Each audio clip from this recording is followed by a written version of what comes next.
Hello मेरे प्यारे बच्चों, कैसे हो आप सब लोग। आई होप सब मस्त हैं, ज़बरदस्त हैं। Very warm welcome to your auditing practice session, जहां हम करने वाले हैं एमसीक्यू बैंक प्रैक्टिस, जो आपका इंस्टीट्यूट ने रिसेंटली रिलीज किया है फॉर December 25 एग्जामिनेशन। यहाँ हमारे पास सारे एमसीक्यूज हैं, राइट। पेपर नंबर 10 जो आपका CAA है, कॉर्पोरेट अकाउंटिंग एंड ऑडिटिंग, जिसमें कॉर्पोरेट अकाउंटिंग आप ऑलरेडी सर के साथ कर चुके हैं। ऑडिटिंग आप करने वाले हैं मेरे साथ, जहां हमारे पास जो स्टडी मैट, जो हमारे पास बेसिकली एमसीक्यू बैंक दिया हुआ है, वहां पर 105 से लेकर 166 तक, 105 टू 166 एंड 187 टू 236 क्वेश्चंस हैं, जो कि आप ये समझिए कि 30 नंबर एग्जाम में हमारे को एमसीक्यू है। तो आपने सर का अकाउंटिंग देख लिया है, मेरे साथ आप ऑडिटिंग देख लेंगे, तो हम 30 नंबर को अपने आप अच्छे से अपने आप को तैयार कर पाएंगे अपने आने वाले December 25 एग्जाम के लिए। नाउ अब हम ये जो क्वेश्चंस हैं, राइट, इनको हम 3 सेशंस में अप्रोक्सीमेटली एन आवर का ड्यूरेशन रहेगा, इसके अंदर इन क्वेश्चंस को प्रैक्टिस करेंगे। जैसे मैं क्वेश्चन आपको फर्स्ट रीड करूंगी, उसके ऑप्शंस बताऊंगी, हम साथ साथ उन ऑप्शंस को एनालाइज करते रहेंगे। बट आई हाईली रेकमेंड कि आप अपना पेपर और पेन साथ में लेकर बैठिए, ताकि जब मैं आंसर बता रही हूँ आपका ब्रेन भी उस आंसर तक पहुँचने की कोशिश कर रहा है। अगर मेरे आंसर बताने से पहले ही आप आंसर लिख पा रहे हैं तो आपका ब्रेन राइट डायरेक्शन में जा रहा है, और नहीं अगर ऐसा हो पा रहा है तो नो प्रॉब्लम, आप सीखिए और फिर once this session is over खुद प्रैक्टिस ज़रूर कीजिए। ये एमसीक्यू बैंक का लिंक डिस्क्रिप्शन बॉक्स में टीम से रिक्वेस्ट करके डलवा दूंगी, ठीक है। तो चलिए शुरू करते हैं without any further adieus. Paper number 10 auditing का एमसीक्यू बैंक। ओके, तो हमारे पास फर्स्ट क्वेश्चन है 105, तो हम चल रहे हैं 105 को पढ़ने के लिए। ओके, अब ये जो ये है, ये ऑप्शन 1 है, ये ऑप्शन 2 है, ये ऑप्शन 3 है, ऑप्शन 4 है। तो आप चाहें तो अपने नोटबुक में सिर्फ ऑप्शन लिख सकते हैं ना, कि 1 is the right answer, 2 is the right answer for 105। यहाँ पे क्वेश्चन नंबर जरूर लिखिएगा, और चाहे आप आंसर लिख पा रहे हैं खुद, चाहे नहीं लिख पा रहे हैं, बट ज़रूर इसको आंसर को लिखते ज़रूर जाइएगा, चाहे मेरे आंसर बताने के बाद, और फिर आंसर खुद भी MCQ bank pose the session एक बार खुद ट्राई ज़रूर कीजिएगा। Okay, so we have the first question on your screen. Which of the following is not an essential feature of auditing? मेरे प्यारे बच्चों, कुछ बातों का आपको ध्यान रखना है कि जब क्वेश्चन हम पढ़ रहे हैं तो फोकस है इस नोट पे। अगर आप इस नोट को भूल गए, फिर आप आंसर गड़बड़ कर सकते हो और एग्जामिनर ट्रिकी ऑप्शंस दे सकता है जहाँ पे आप फंस जाओ। ओके, तो हम क्या बोल रहे हैं, इनमें से कौन सा फीचर नहीं है ऑडिटिंग का। Option number 1, it involves evaluation and verification of relevance, reliability, and adequacy of evidence in support of verifiable information, जैसे कि vouchers, documents, explanation। जो ऑडिटिंग है वहाँ पे इवेल्युएशन होता है, वेरिफिकेशन होता है, रेलिवेंट, रिलायबल, एडिक्वेसी, जो हमारे पास सबूत है, जो हमारे पास एविडेंस है, जो भी हमारे पास इंफॉर्मेशन है, इसको हम वेरीफाई कर रहे हैं इस ऑडिटिंग में, जैसे कि वाउचर्स, डॉक्यूमेंट्स, एक्सप्लेनेशंस, ये तो फीचर है ना। तो इसका मतलब ये आंसर नहीं हो सकता। Option 1 is not the right answer. It is analytical and critical, it is analytical, critical and investigative review of systems of accounting and internal control। क्या auditing analytical and critical and investigative review है systems का, accounting के, internal control के? हाँ, ये भी feature है, तो ये भी आंसर नहीं होने वाला है। The information audited are non financial in nature. Now that seems not to be correct, because majorly जो डॉक्यूमेंट्स होते हैं वो फिनेंशियल नेचर के ही होते हैं, चाहे वो वाउचर्स हों, चाहे वो बिल्स हों, चाहे वो डॉक्यूमेंट्स हो, right? So this can be the right answer, but let's not jump to conclusion without reading the entire question. Yes, options हमें सारे देखने चाहिए। There should be standard or criteria for evaluation of information in systematic and scientific manner, जैसे हमारे पास as है, जैसे हमारे पास SS है ना, एक साइंटिफिक सिस्टमैटिक वे होना चाहिए, क्राइटेरिया होना चाहिए, स्टैंडर्ड्स होने चाहिए जिसके थ्रू आप इवेल्युएशन कर रहे हो। Now that is also correct. तो ये भी फीचर, अब आपसे क्वेश्चन पूछा था क्या फीचर नहीं है, तो option 3 is not the right answer.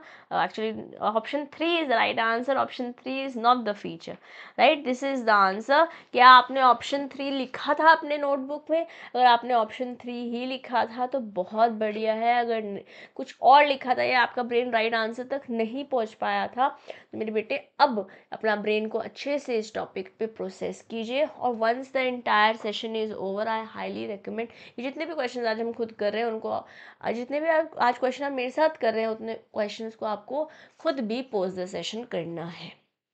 इसके अलावा हमारे पास ऑडिटिंग के क्या क्या फीचर्स हैं? ऑडिटिंग वेरिफिकेशन रहता है, एविडेंसेस चेक करते हैं हम, इंडिपेंडेंस और ऑब्जेक्टिविटी रहती है, क्योंकि हम नहीं चाहते कि बायस हो, हम नहीं चाहते कि हम चाहते हैं कि ऑडिटर इम्पार्शल रहे, राइट। हम चाहते हैं सिस्टमैटिकली साइंटिफिकली जो ऑडिट हो वो प्लान हो, उसे इम्प्लीमेंट किया जाए, सारे स्टैंडर्ड्स को इस्तेमाल किया जाए। एनालिटिकल इन्वेस्टिगेटिव इन नेचर है, that's also correct. Opinion form करता है बेसिकली ऑडिटिंग के इस पूरे प्रोसेस से, है ना। और हमारे पास पता है हमारे पास 4 तरह की रिपोर्ट्स बनती है।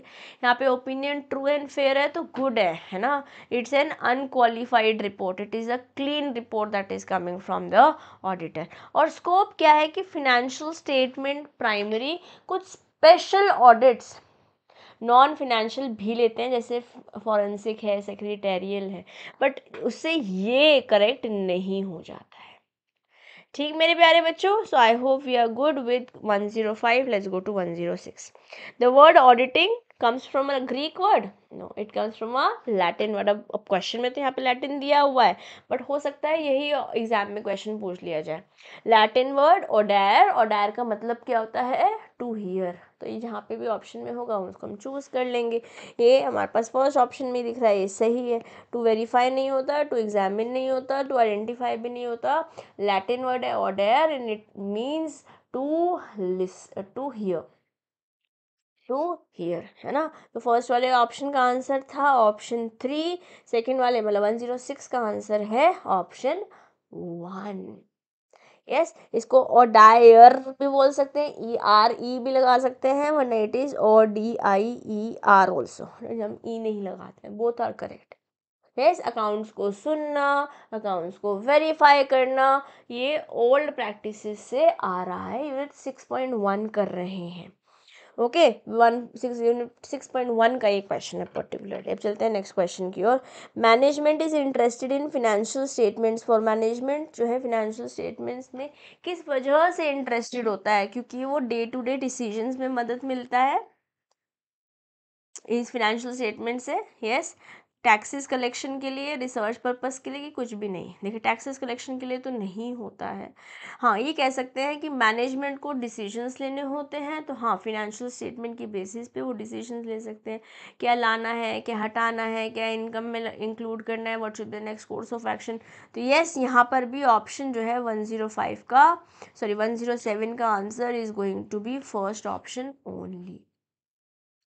Yes, management financial statement use करती है day to day decision making के लिए, प्लानिंग के लिए, बजटिंग के लिए, and so on and so forth. Next question करते हैं। Government is interested in the financial statements. हमारे को सरकार का रीज़न तो पता ही है कि वो तो टैक्स ही कलेक्ट करना चाहते हैं, तो यहाँ पर आंसर हो जाएगा 2। इसलिए ध्यान से क्वेश्चन को पढ़ेंगे कि हम मैनेजमेंट के बारे में बात कर रहे हैं या हम सरकार के बारे में बात कर रहे हैं। Okay, now let's go to question number 109। 109 क्या बोल रहा है? Verification of value of assets, liabilities and balance of reserves, provision and amount of profit earn और loss suffered by an entity is called. हम वेरिफिकेशन कर रहे हैं किसका? जो वैल्यूज़ हैं असेट्स की, लायबिलिटीज़ की, जो कि बैलेंस शीट का ही पार्ट है, बैलेंसेस ऑफ रिजर्व की बैलेंस शीट का पार्ट है, provision amount of profit earn and loss suffered by an entity, वहाँ पर कितना प्रोविजन आपने P&L के लिए डाल रखा है, यस कितना ऑप्शन आपने P&L के लिए डाल रखा है, बैलेंस शीट्स में दिख रहा है। और by an entity is called as continuous audit है, नहीं। बैलेंस शीट ऑडिट हो सकता है, हाँ। इंटरिम है, नहीं। पार्शियल भी नहीं है। अगर हम ऑप्शंस भी देखते हैं ना, this also, this again is only relating, this is the only option जो रिलेट कर रहा है हमारे आंसर के साथ। तो आंसर यहाँ पर ये हो जाएगा हमारे पास। आंसर मेरे प्यारे बच्चों, it is going to be B, या option number 2 would be the right answer. Next, audit is depth synonymous for, depth synonymous किस लिए है?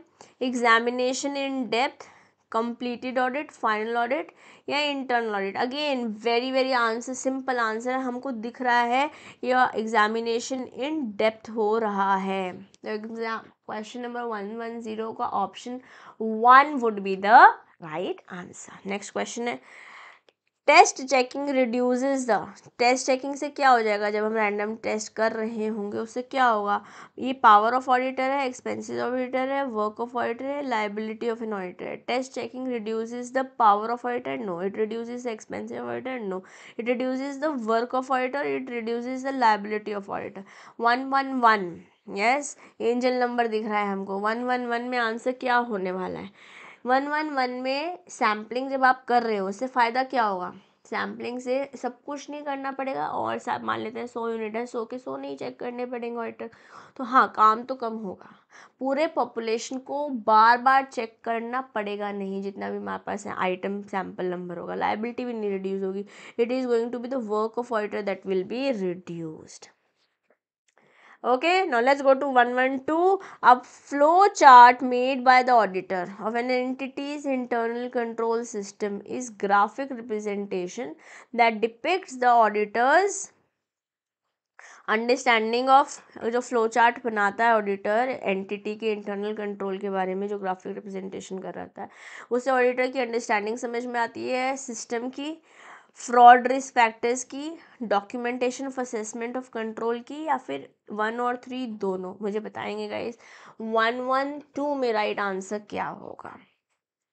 देखो 1 तो है सही आंसर, क्योंकि अंडरस्टैंडिंग तो समझ में आती है जब हम ग्राफिकली फ्लो चार्ट डिज़ाइन करते हैं अपने कंटेंट में भी। जैसे कि मैंने आपको समरी के थ्रू आपको हर चैप्टर में, all of those who have been enrolled in the classes, और ऑडिटिंग की क्लासेस आपने मेरे साथ पढ़ी हैं, तो आपने देखा है कि मैंने हर एक सेशन में, जैसे आज पढ़ाया तो नेक्स्ट डे जो भी अपने सेशन शुरू किया उसके पीछे वाले सेशन का हमने 10-15 मिनट दिए हैं to revise through flow chart, through tables, through graphical presentation, through summary notes.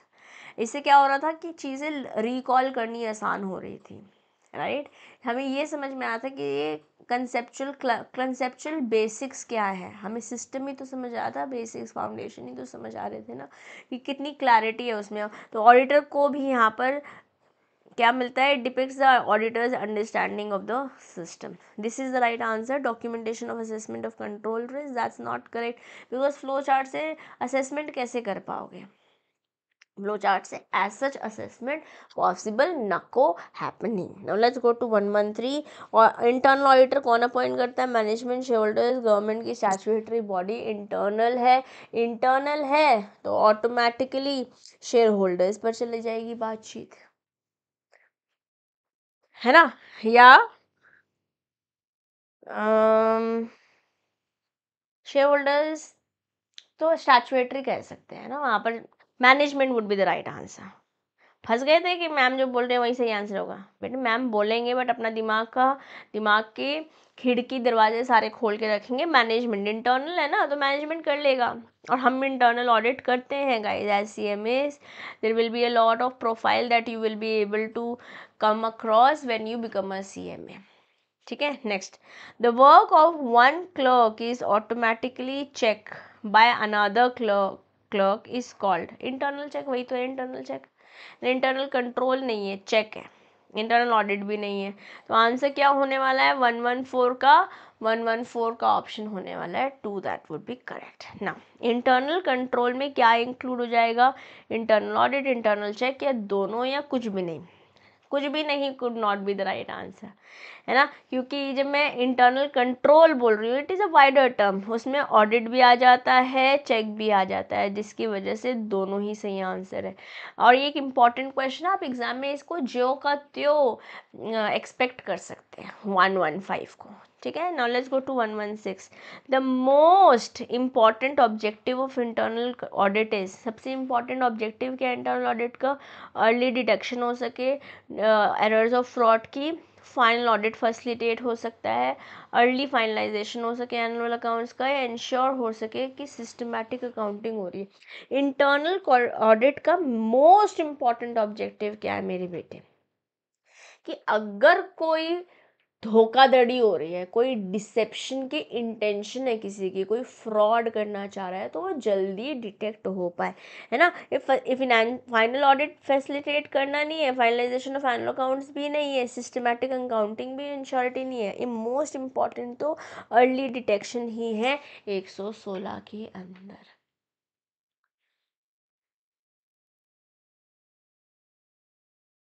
Yes, most important है early detection of errors and frauds.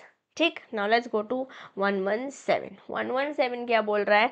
Internal check is meant for prevention of fraud, detection of fraud, helping audit in depth, या detection of errors. अब internal check के बारे में बात कर रहे हैं और हम चाहते हैं कि फ्रॉड हो ही नहीं, हो जाए वो डिटेक्शन होगा, बट हो ही नहीं, इसलिए एक दूसरे पे चेक कर रहे हैं कि एक क्लर्क ने काम किया, दूसरा क्लर्क उसे चेक कर रहा है, तो ये प्रिवेंशन ऑफ फ्रॉड पे हम फोकस कर रहे हैं।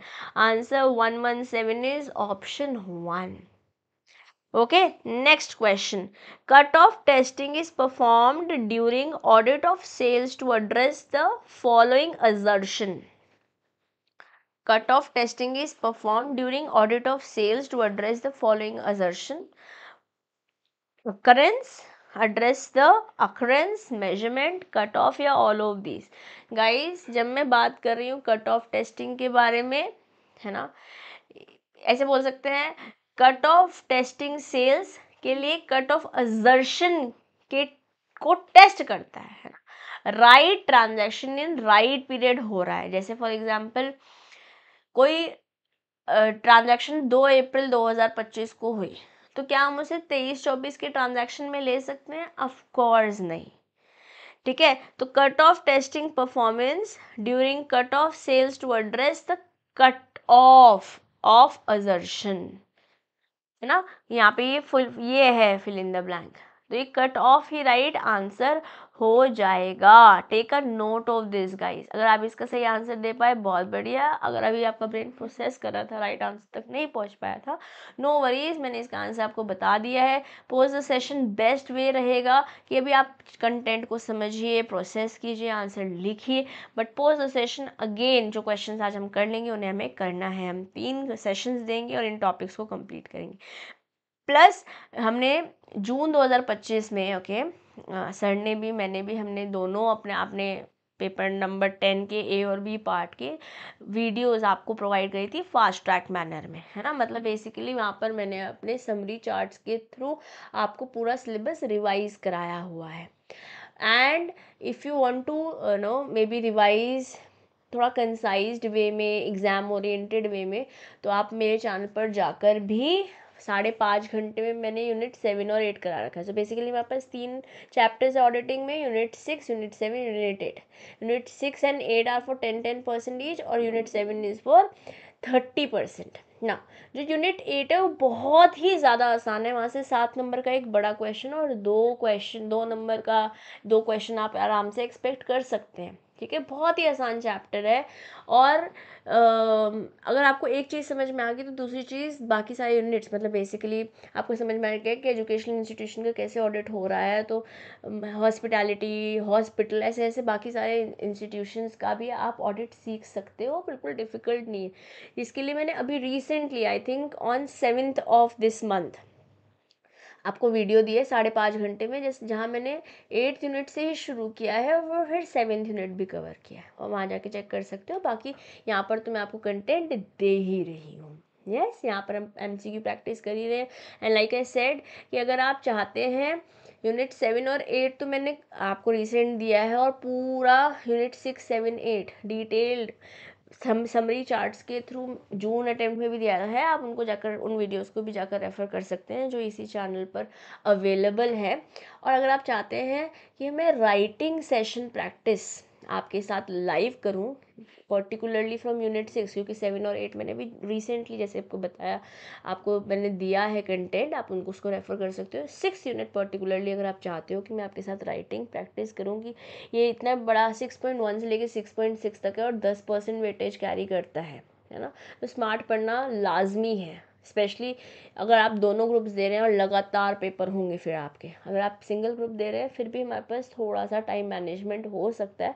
इवन देन कॉर्पोरेट अकाउंटिंग जो है काफ़ी बड़ा है, फिर ऑडिटिंग को भी हमें समय देना है। तो 6.1 से 6.6 अगर आप चाहते हो कि मैं प्रीवियस ईयर्स के क्वेश्चंस में से मोस्ट आस्क्ड क्वेश्चंस आपके साथ क्लास में राइटिंग प्रैक्टिस करूं, तो आप कमेंट बॉक्स में लिख दीजिए राइटिंग प्रैक्टिस सेशन। अगर ये 100 कमेंट्स आ जाते हैं तो मैं आपके साथ 1-2 सेशंस लाइव लगा लूँगी फॉर यूनिट 6 प्रैक्टिस, ठीक है। But I want at least 100 of you to comment, because live आने का मतलब ही तब होता है जब आप भी आएंगे, अदरवाइज फिर रिकॉर्डेड सेशंस तो हैं ही हमारे पास, राइट। चलिए चलते हैं क्वेश्चन नंबर 119 की ओर। Which of the following is or are advantage or advantages of auditing, इनमें से कौन सा या कौन कौन सा ऑडिटिंग का एडवांटेज है। ऑडिट एक टूल है विच different stakeholders can use to protect their interest in the enterprise. Okay, audit is not only a corrective measure but has a deterrent effect. It serves as a moral check on the employees from committing defalcations और embezzlements, चोरी चकारी ना करें। ये भी मुझे सही लग रहा है, ये भी सही लग रहा है, और जैसे ही दोनों सही लग रहे हैं वैसे ही हम एडवांटेजेस तक पहुंचने जा रहे हैं। Yes, the employees of the organization remain alert and vigilant as regard the updating of books of accounts and other records. That's also correct. जब ऑडिटिंग हो रही होती है तो लोग केयरफुली अलर्ट होते हुए, विजिलेंट होते हुए अपनी किताबों को, अपने रिकॉर्ड्स को अपडेट करते रहते हैं। इसलिए answer to 119 would be all of the above. Option 4 would be the right answer. Am I clear to everybody? Yeah, now let's go to 120 dash involves examination of legislates by blending the techniques of proprietary audit, regularity, investigative and financial audit. Investigation भी आ गया, finance भी आ गया, proprietary भी आ गया, regulatory भी आ गया। यहाँ पे हम लीगैलिटीज़ को इस्तेमाल कर रहे हैं, लीगैलिटीज़ को ब्लेंड कर रहे हैं टेक्निक्स ऑफ इन सब के साथ। ये क्या है, what is it? Is it forensic audit, is it tax audit, is it cost audit or is it human resource audit? आप इन दोनों को तो आराम से एलिमिनेट कर लेंगे, बट ऑप्शन 1 और ऑप्शन 4 में हो सकता है आप कंफ्यूज हो जाएं। देखो मेरे बेटे, जब मैं लीगैलिटीज़ के बारे में बात कर रही हूँ ना, जहाँ पर भी जुरिस्डिक्शन लीगैलिटीज़ बेस्ड है, प्रोप्राइटरी आ गया, इन्वेस्टिगेशन आ गया, यस, फिनेंशियल ऑडिट्स आ गए, ये सारी टेक्निक्स मिक्स होती हैं फॉरेंसिक ऑडिट में। I want you guys, if you were not able to answer this question, अब इस क्वेश्चन को अपने दिल में उतारो, जहाँ हम समझने की ये कोशिश कर रहे हैं कि यहाँ पे लीगैलिटीज़ को ब्लेंड कर रहे हो किन किन की टेक्निक्स के साथ, प्रोप्राइटरी ऑडिट की, रेगुलरिटीज़ की, इन्वेस्टिगेटिव की। छोटे छोटे वर्ड्स हैं, इनको जितना अपने ब्रेन को रिकॉल कराओगे उतना आपके लिए आसान रहेगा टू अटेम्प्ट दीज क्वेश्चंस। क्योंकि देखो हमारे पास पेपर है, क्वेश्चन नंबर 1 जो है उसमें 15 क्वेश्चंस हैं, ऑडिटिंग के भी होंगे और अकाउंट्स के भी होंगे, है ना। ऐसा हमने ऑब्जर्व किया है रिसेंट ट्रेंड में कि आपको ज़्यादा क्वेश्चन एमसीक्यू में ऑडिटिंग के दिखते हैं इन कंपैरिजन टू अकाउंट्स। वहाँ पे भी क्वेश्चन होते हैं बट कंपैरेटिवली अगर मैं 15 क्वेश्चन बोलती हूँ तो मेजर क्वेश्चन जो है आपको ऑडिटिंग के दिखाई देते हैं, ठीक है। बट इससे निराश नहीं होना है, आगे के क्वेश्चन ऑफकोर्स ऑडिटिंग अकाउंट्स के ज़्यादा होंगे। अगर आपके अकाउंट्स ज़्यादा आपको पसंद है और अगर आपको ऑडिटिंग पसंद है तो आप यहाँ पर खुश हो सकते हैं एमसीक्यू में। फिर अब क्वेश्चन नंबर 2 से लेके क्वेश्चन नंबर 8 तक हमारे पास दोनों का ब्लेंड रहता है, अकाउंटिंग और ऑडिटिंग का, जिसमें से आपको इन 7 में से कोई से 5 क्वेश्चंस करने। तो आपको कम से कम 2 क्वेश्चंस फुल फ्लेजेड, 2 क्वेश्चंस मतलब जैसे मान लेते हैं question number 7 question number 8 auditing है, बट ये क्वेश्चन नंबर 7A और क्वेश्चन नंबर 7B ऐसे, क्वेश्चन नंबर 8A और क्वेश्चन नंबर 8B ऐसे क्वेश्चंस बनेंगे ओके, जो 7-7 नंबर के रहेंगे। तो इस तरीके से आपका ऑडिटिंग का पेपर रेडी होगा। और इससे ज़्यादा क्वेश्चन हो सकता है, आज किसी अकाउंट के ए और बी ऑडिटिंग का दे दिया जाए, ऐसा हो सकता है। ठीक है, क्वेश्चन कैसे बनता है वो भी मैंने आपको बताया ना, 5.5 घंटे की मैंने वीडियो आपके लिए रिसेंट इस मंथ के 7th ऑफ दिस मंथ को मैंने अपडेट करी अपने चैनल पर। आप वो जाकर रेफर ज़रूर कर सकते हैं, जिनके नोट्स भी आपको मिल जाएंगे। ठीक है, तो आपको वहाँ पे मैंने डिकोड करके दिखाया हुआ कि देखो कैसे क्वेश्चन पेपर बना हुआ है, आपको बेटर क्लैरिटी मिलेगी वहाँ पर। ओके, चलिए अब चलते हैं क्वेश्चन नंबर 1 to 1 की ओर, जो बोल रहा है audit documents is related to audit documentation is related to कौन से, ऐसे 230, it is not ऐसे 300, it is not 250, it is not 210, sorry 310, it is 230। ऐसे 230 स्टैंडर्ड ऑडिट डॉक्यूमेंटेशन है, वर्किंग पेपर्स के लिए अप्लाई होता है। क्या आप मुझे ये बता सकते हैं कि ऐसे 300, 250 और 310 किस लिए होते हैं? चलो 1 मिनट का टाइम दे रही हूँ, लिखो अपने नोटबुक में। 230 तो आपने बोल दिया ऑडिट डॉक्यूमेंटेशन, और ऐसे ऐसे क्वेश्चन बनता है। एक क्वेश्चन आपको सिमिलर टाइप का एग्जाम में ज़रूर दिखेगा। ठीक है, तो ऐसे 230 तो हमने पढ़ लिया, डॉक्यूमेंटेशन से रिलेटेड है। ऐसे 300 किससे रिलेटेड है मेरे बेटे? ऐसे 300 रिलेटेड है ऑडिट प्लानिंग से। किससे? ऑडिट प्लानिंग से। ये आंसर है हमारे करंट का, ऑडिट डॉक्यूमेंटेशन। 250 किससे रिलेटेड है मेरे प्यारे बच्चे? आपने क्या लिखा है? आई होप आपने लॉ एंड रेगुलेशन लिखा होगा। और ऐसे 310 किससे रिलेटेड है? ये यहाँ पर एंटिटी और रिस्क असेसमेंट होता है। ये हमने मतलब बस टच बेस किया एग्जाम अपने कंटेंट में, तो ये इतना ज़्यादा हमारे लिए बहुत ज़्यादा हमारे को इसके अंदर नहीं परेशान होना है। बट फिर भी because I am telling you the answer, तो हाँ मेरा दायित्व बन जाता है आपको राइट आंसर तक लेकर जाने के लिए। It is understanding of entity and risk.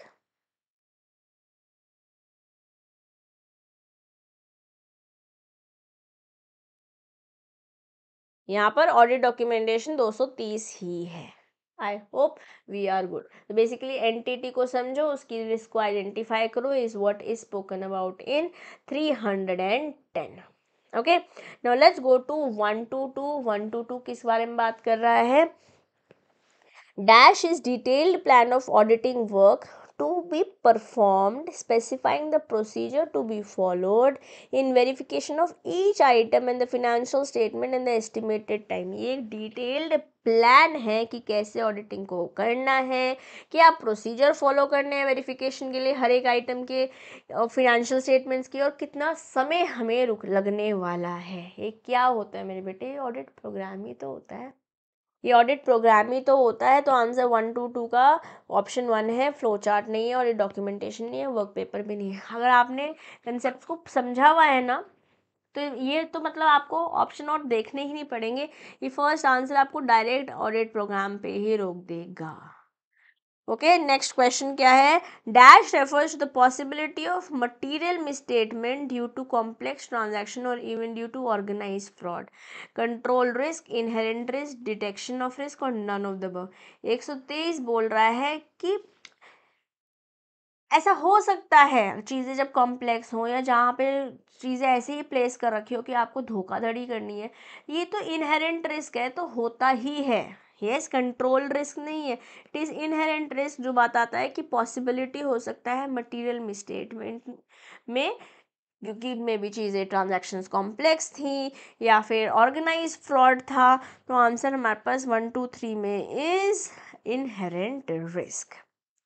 Right, benefit क्या है ऑडिट सैम्पलिंग की? It reduces the workload of auditor, तो हम पीछे भी देख चुके हैं। It saves times and cost, it gives dependable result as it is based on statistical sampling method, या all of the above. Actually ये हम देख चुके थे, बट अगर हम इसी को ही आंसर चूज कर लेते, मतलब अगर हम ऑप्शन 1 को ही आंसर चूज कर लेते और ये नहीं पढ़ते, तो फिर हम गलत आंसर चूज कर लेते, क्योंकि यहाँ पर क्वेश्चन सिमिलर है बट सेम नहीं है। यहाँ पर ऑप्शन भी हमारे पास डिफरेंट है, वर्कलोड भी कम होता है, टाइम और कॉस्ट भी बचता है, इसलिए all of the above would be the right answer. 125 की ओर चलते हैं। 125 क्या बोल रहा है? 125 बोल रहा है the main role of dash is following, recommending audit standards, B monitoring and enforcing compliance with auditing standards. C, power to investigate. Is it NFRA? Is it NACAS? Is it IFC or is it none of the above? Internal financial control तो नहीं है, और हमें पता है NFRA पहले NACAS हुआ करता था, नेशनल फाइनेंशियल रिपोर्टिंग अथॉरिटी, जिसे हम NFRA बोलते हैं। पहले ये NACAS हुआ करता था, और NFRA से मतलब ऐसा दिख रहा है कि NFRA जो है वो फेवरेट टॉपिक बना हुआ है हमारे इंस्टीट्यूट का लास्ट 2 अटेम्प्ट से। यू नेवर नो 7 नंबर का NFRA पे क्वेश्चन आ जाए। और NFRA आई थिंक मैंने 15 से 20 मिनट में आपको रिवाइज करा रखा है। आप फास्ट ट्रैक पे रेफर कर सकते हो, जून 25 में जो मैंने कराया था। मैंने अगेन मैं आपको बता रही हूँ, मैं हमारे चैनल पर जाकर, in on my channel particularly, वहाँ पर जाकर 5.5 घंटे का जहाँ मैंने ऑडिटिंग रिवाइज करा रखा है, वहाँ पे NFRA पर्टिकुलरली मैंने पढ़ाया आपको और लर्न कराया है आपको। आप जो बेसिक बातें हैं मैंने आपको लर्न कराई। मैं एक बार थोड़ा सा आपको स्नीक पीक देती हूँ।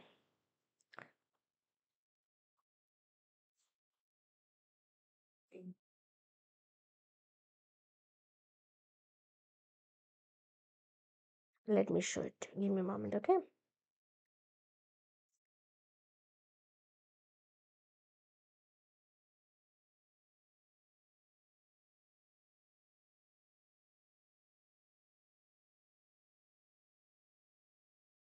ये नोट्स भी आपको मिल जाएंगे। मैंने मेंशन किया हुआ है, how will you be able to access the notes.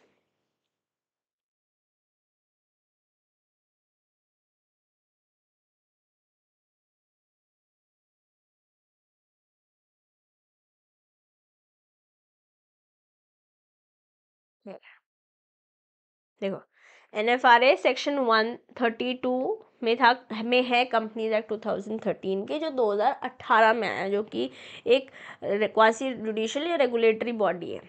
Okay, chairperson होता है यहाँ पर, अप टू 515 मेंबर्स हो सकते हैं। ये रेकमेंड करता है, मॉनिटर करता है, एनफोर्स करता है, इन्वेस्टिगेट करता है। यही क्वेश्चन आया आपके पास।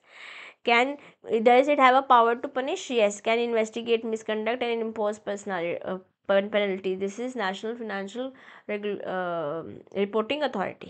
NACAS जो है वो पहले कंपनीज एक्ट 1956 में हुआ करता था। 210A ऑफ कंपनीज एक्ट 1956 के अंदर इसको बताया गया लीगल बेसिस। एडवाइजरी नेचर था, 2001 में इस्टेब्लिश हुआ था। यहाँ पे चेयरपर्सन गवर्नमेंट से नॉमिनेटेड हुआ करता था। मेजरली इनका काम था अकाउंटिंग स्टैंडर्ड्स पे रिकमेंडेशन देना।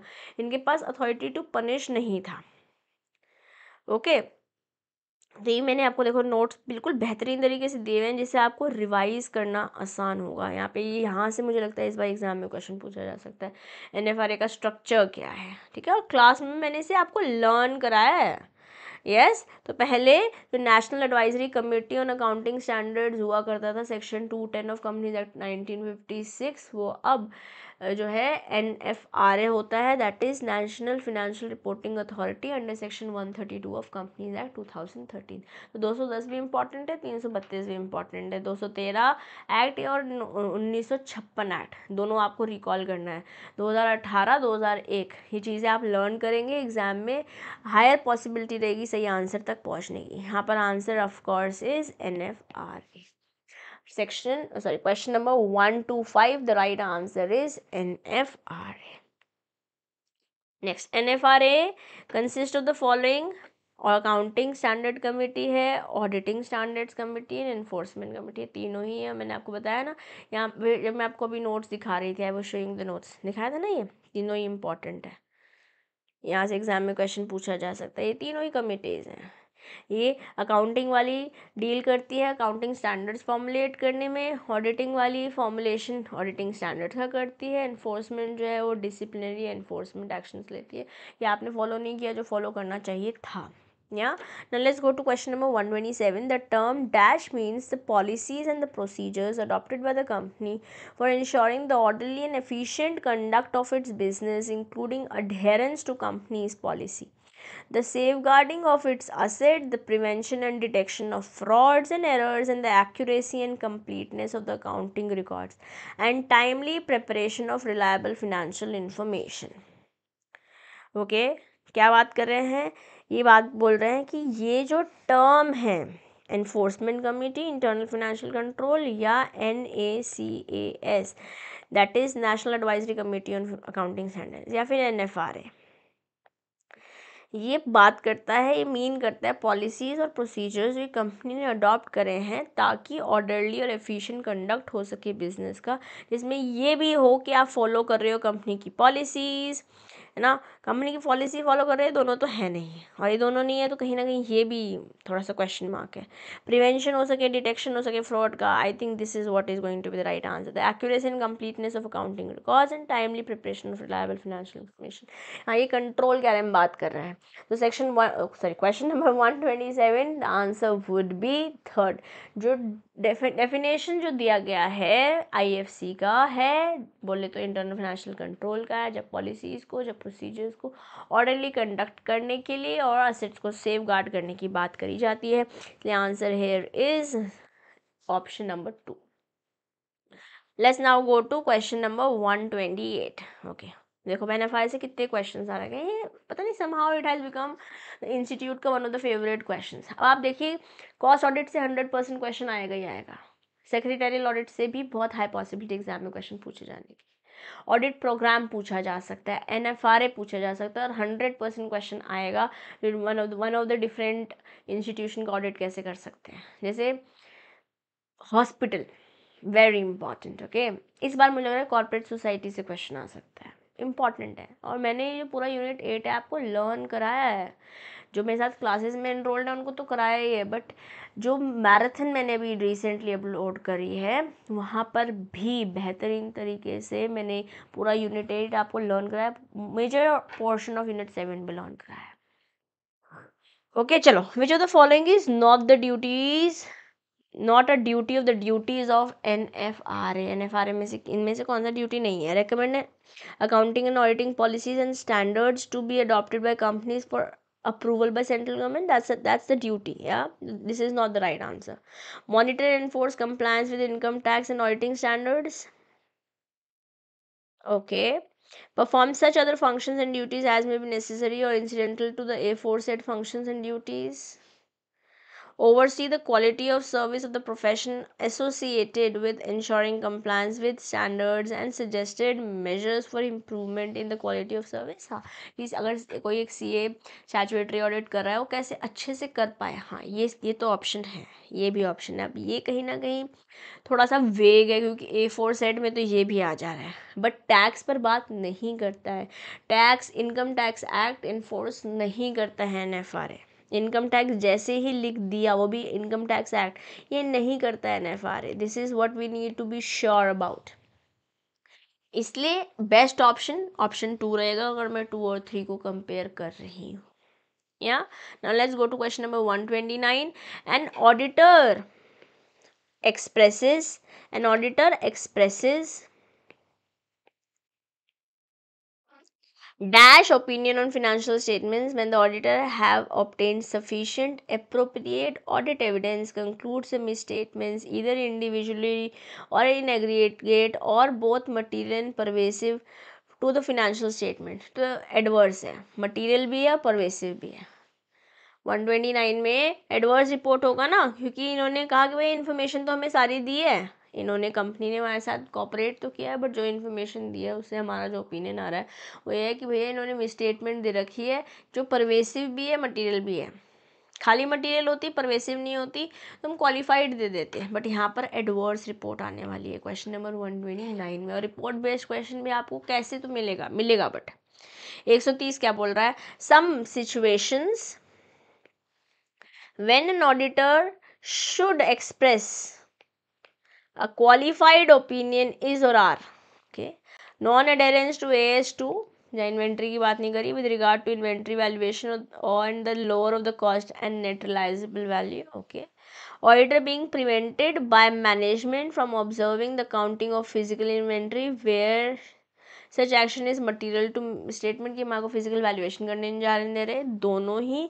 या non receipt of branch audit report for a significant number of branches, बहुत सारे ब्रांचेस की आपको उन्होंने हेल्प ही नहीं करी इन्फॉर्मेशन देने में। ठीक है, कौन सी ऐसी सिचुएशन है जहाँ आप एक्सप्रेस करोगे क्वालिफाइड है, क्वालिफाइड मतलब चीज़ें गड़बड़ हो रखी है, ये इसको फॉलो नहीं किया, ये नहीं हुआ, ये जो है इन्फॉर्मेशन नहीं दे रहे हो, ये तो फिर डिस्क्लेमर ऑफ ओपिनियन में चला जाएगा। क्वालिफाइड में तो ये दोनों ही रहेंगे, इसलिए answer to question number 130 would be option number 3. Yes, that would be the right answer. Now let's go to question number 131. An audit report with an unmodified opinion is also known as dash or unqualified report. Clean report, and it is clean report, not clear report, not neat report, not honest report. It is clean report. 131, the answer would be 1. right? आसान है, but जब ये अब्बा डब्बा चब्बा तीनों चारों option अजीब अजीब देते हैं, वहाँ हम गड़बड़ कर सकते हैं. क्वेश्चन नंबर 132 क्या बोल रहा है? बेसिक एलिमेंट्स बताना है हमें ऑडिट रिपोर्ट का as per SA. Yes, standards on auditing का हमें बेसिक एलिमेंट्स बताने हैं ऑडिट रिपोर्ट में. क्या ऑडिट मैटर्स होते हैं? की ऑडिट मैटर्स होते हैं? हाँ. ऑडिटर का ओपिनियन होता है? हाँ. ये ऑडिटर का ओपिनियन क्यों बना? ये होता है? हाँ. तो आंसर क्या होने वाला है? All of the above. Yes, very very good. Now let's go to 133. As per Rule 11 of Companies Audit and Auditors Rule 2014, the auditor's report shall also include his views and comments on which of the following matters. किन matters पर और भी auditor की view और comments include होने चाहिए जब auditor अपनी रिपोर्ट बना रहा है. Okay, whether the company has disclosed the impact if any of pending litigation, अगर कोई कानूनी कार्रवाई पहले से चल रही है उसका इम्पैक्ट डाला है on its financial position and in financial statement. okay, whether the company has made provisions as required under any law or accounting standards or material foreseeable losses if any, अगर कोई losses दिख रहे हैं हमारे को, है ना, on long term contracts including derivative contracts. क्या इस पे ऑडिटर को अपनी रिपोर्ट में बात लिखनी चाहिए? हाँ. Whether there has been any delay in transferring amounts required to be transferred to IEPF investor education and protection fund by the company, delay हुआ है, इस पर भी कोई इन्फॉर्मेशन ऑडिट रिपोर्ट में लिखनी है क्या? हाँ. एक्चुअली सब कुछ ही लिखना पड़ेगा ऑडिटर को. 133, that would be the right answer. Let's go to 134. Essential characteristics क्या है गुड ऑडिट रिपोर्ट के? Simplicity, clarity, brevity, firmness, objectivity, disclosure, impartiality, information based and timelines. 134, क्या ये इन्फॉर्मेशन, ये सारी बातचीत होनी चाहिए ऑडिट रिपोर्ट में? लग तो रहा है. चलिए ऑप्शन पढ़ते हैं. Next, simplicity, clarity, brevity, firmness, objectivity, disclosure, impartiality, information based and popularity. No, that's not the right answer. Next क्या है? Simplicity, clarity, brevity, firmness, objectivity, disclosure, impartiality, information based and ambiguity. ambiguity तो वेग होता है, जो clear नहीं होता है, ये गलत है. तो ना तो ये आंसर सही है, नहीं आंसर है, तो none of these भी नहीं है. The answer would be option number 1.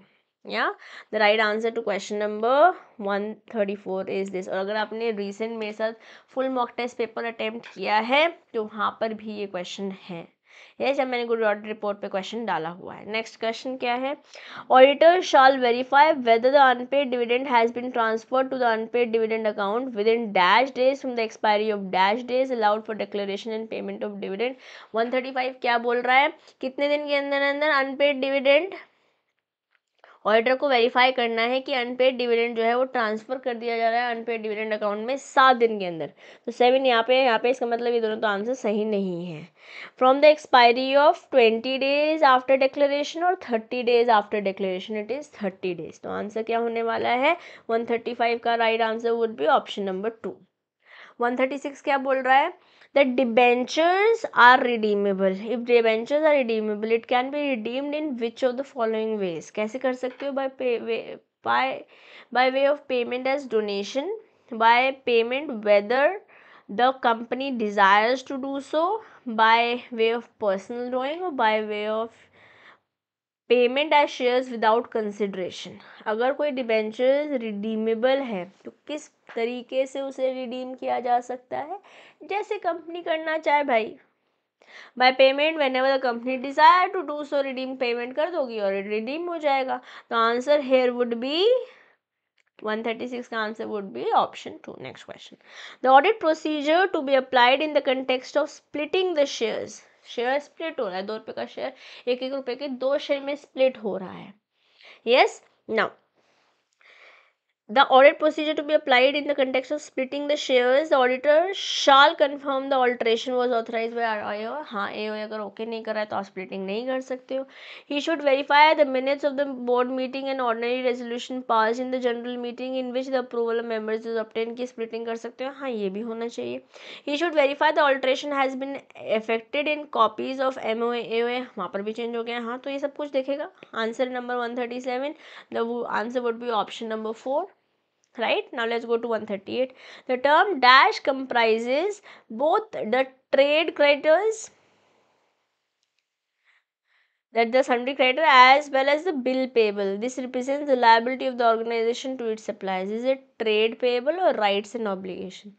138 में right answer क्या है guys? यहाँ पे और यहाँ पे कुछ बताया हुआ तो है नहीं।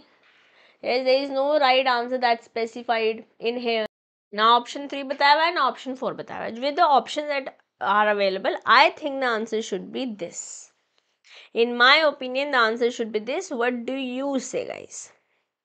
अगर आपको लगता है ये होना चाहिए तो मुझे बताइए कमेंट बॉक्स में, but in my opinion the answer to 138 should be option 1। Next, the audit reports contain, audit report में क्या क्या होता है? डिटेल्स ऑफ फैक्ट होता है, डिटेल्स ऑफ फ्रॉड होता है, एक्सप्रेशन ऑफ ओपिनियन होता है, एक्सप्रेशन ऑफ सजेशन होता है। ऑडिट रिपोर्ट में क्या होता है मेरे बेटे? What is there in audit report?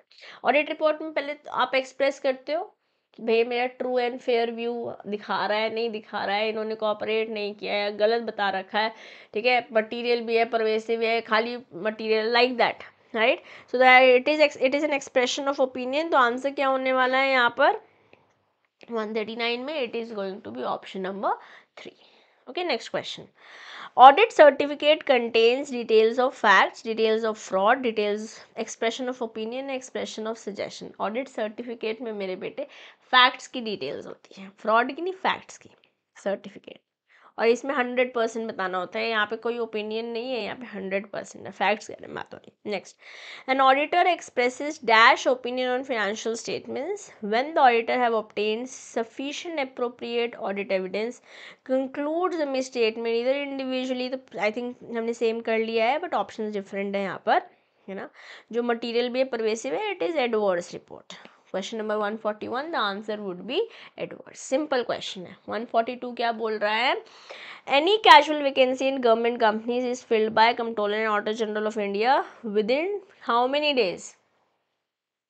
With in 30 days बेटे।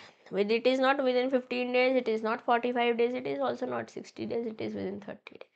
ये पूरी बात गवर्नमेंट कंपनी की भी और private company, public company, private company के भी बहुत इंपॉर्टेंट है ये सारे डेज वाला प्रोविजन। अगेन जो भी रीसेंट मैराथन मैंने आपको कराया है वहाँ पर मैंने ये टॉपिक्स आपको क्लास में ही लर्न कराने की पूरी कोशिश करी है। यस, ये टॉपिक मैंने आपको पूरा मतलब 100% ट्राई किया है कि आपको ऐसे टॉपिक्स बहुत अच्छे से लर्न हो। जैसे IFC मुझे लगता है इस बार एग्ज़ाम में पूछा जाने वाला है ना। तो ये टॉपिक्स और ये नोट्स आपको मैंने वहाँ पे बताए हुए भी है मैराथन में, that how will you be able to access these notes. Okay, now let's move forward. The cost auditor submits his report along with reservation and observation in form CRA1, CRA2, CRA3, CRA4. The answer here is CRA3. Why is it not CRA1, CRA2, CRA3? Sorry, और CRA4, CRA3 तो है, CRA3 तो है, but CRA1, CRA2 और CRA4 में क्या बात होती है? Can you guys tell me? क्या होता है? CRA3 तो सही आंसर है यहाँ, इसमें तो कोई दो राय नहीं है। तो CRA1 तो बेटे रूल है। यस, ये फॉर्म नहीं है, तो रूल है। कॉस्ट रिकॉर्ड्स मेंटेन करने का फॉर्मेट CRA1 बता रखा है। CRA2 में हमको ये एक फॉर्म है कॉस्ट ऑडिटर रिपोर्ट को इंटीमेशन देने का इंटीमेशन देने का, कौन है? CRA3 में ये जो कॉस्ट ऑडिटर सबमिट करता है, अगर उसकी कोई रिजर्वेशन है, कोई उसकी ऑब्जर्वेशन है कि भाई ये मुझे सही नहीं लग रहा है, लाइक दैट, ये फॉर्म CRA3 में जाता है और इस फॉर्म CRA4 में कॉस्ट ऑडिट रिपोर्ट फाइल करता है। यहाँ से क्वेश्चंस बनाते हैं, ठीक है, यहाँ से क्वेश्चंस बन जाते हैं एग्जाम में। नेक्स्ट क्वेश्चन देखते हैं, let's read the next question. Next question क्या बोल रहा है?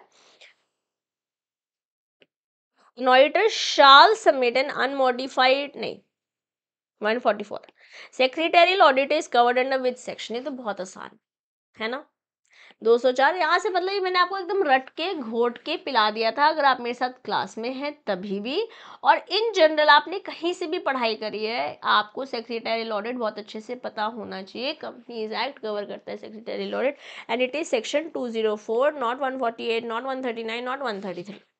Auditor, an auditor shall submit an unmodified report when the financial statement exhibit true and fair report. Okay, the financial statements are partially correct, the financial statements are incomplete, the financial statements are unavailable. Of course, 145. आप तो pray कीजिए भगवान जी ऐसे question आए, है ना? Which of the following is not a content of audit report as per CARO? CARO के according, companies audit report order के अकॉर्डिंग, इनमें से कौन सा कंटेंट नहीं है?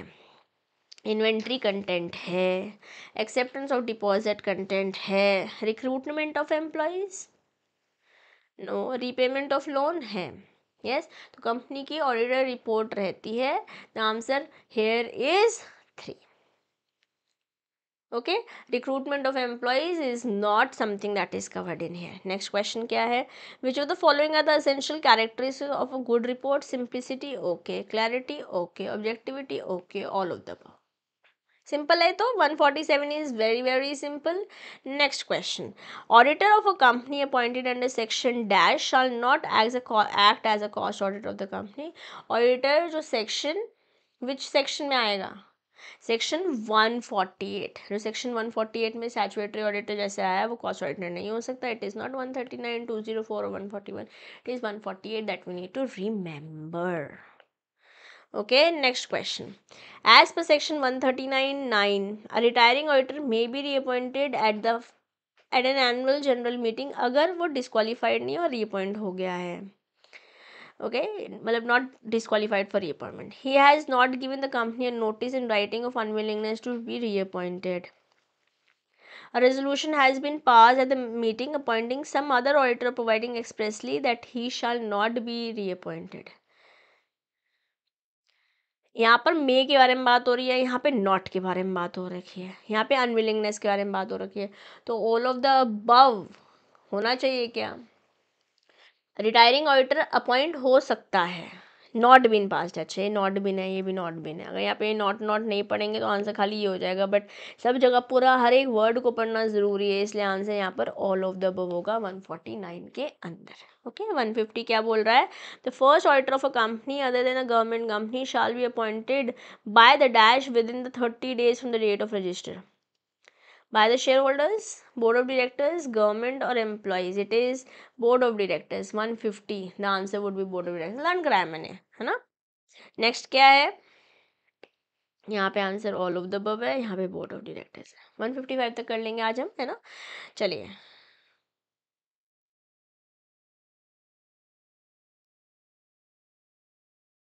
कहाँ तक है? एक बार मैं क्वेश्चन देख रही हूँ कहाँ से कहाँ तक है। Give me a moment, okay, please give me a moment.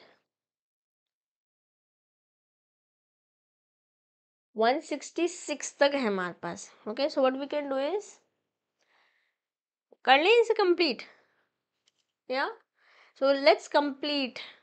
150 पे नहीं रुकते हैं। 16 क्वेश्चन यहाँ के।